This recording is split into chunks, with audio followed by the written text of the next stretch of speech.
மக்களின் பெரும்பாலான கடைகளையும் உணவு விடுதிகளையும் இராணுவ அதிகாரிகளுக்கு கொடுத்தார் அமீன்.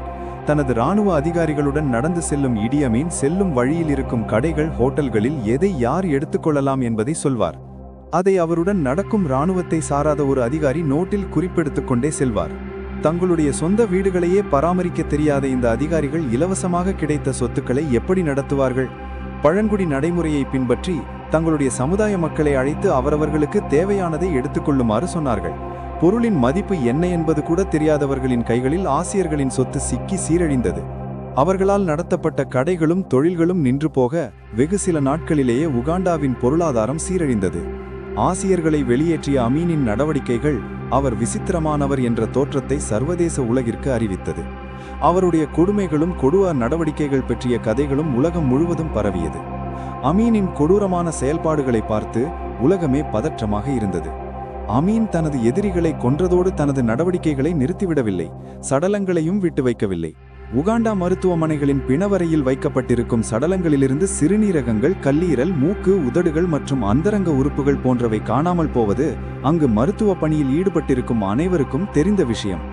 1974 ஜூன் மாதத்தில் வெளிநாட்டு அதிகாரி காட்ஃப்ரீ கியாலா துப்பாக்கியால் சுட்டுக் கொல்லப்பட்ட பிறகு அவரது கண்கள் நீக்கப்பட்டன. பிறகு அவரது உடல் கம்பாலாவுக்கு வெளியே வனப்பகுதிக்குள் தூக்கி எறியப்பட்டது. சடலங்களுடன் தனியாக சிறிது நேரம் செலவிட வேண்டும், எனவே அனைவரும் அங்கிருந்து வெளியேற வேண்டும் என அமீன் பலமுறை உத்தரவிட்டிருப்பதாக கியாயம்பா ஒரு முறை கூறியிருந்தார். 1974 ஆண்டு மார்ச் மாதத்தில் காப்பந்து இராணுவ தளபதி பிரிகேடியர் சார்லஸ் அர்பெய் கொல்லப்பட்ட போது அவரது சடலத்தை பார்ப்பதற்காக முலாகோ மருத்துவமனைக்கு இடி அமீன் நேரடியாக வந்தார். பிரிகேடியர் சார்லஸ் அர்பேயின் சடலத்துடன் தனியாக இருக்க வேண்டும் என மருத்துவமனையின் தலைவர் கேவாவாவிடம் இடி அமீன் கூறினார். சடலத்துடன் தனியாக இருந்தபோது அமீன் என்ன செய்தார் என்பது யாருக்கும் தெரியவில்லை. எதிரிகளின் இரத்தத்தை குடிக்கும் காக்வா பழங்குடியினத்தை சேர்ந்த இடி அமீன் அதையே செய்திருக்கலாம் என்று உகாண்டா மக்களிடையே பரவலான கருத்து நிலவுகிறது. 1975 ஆண்டு ஆகஸ்ட் மாதம் தனது சுற்றுலா அனுபவத்தை பற்றி சில மூத்த அதிகாரிகளிடம் அமீன் பேசிய போது குரங்கு மாமிசம் நன்றாக இருந்ததாகவும் மனித மாமிசம் நன்றாக இல்லை. அமீனின் பழைய வேலையால் மோசஸ் அலோகா அவர் இடி அமீனை பற்றி சொன்ன ஒரு தகவலை இன்றும் நம்புவதற்கு கடினமாக இருக்கிறது.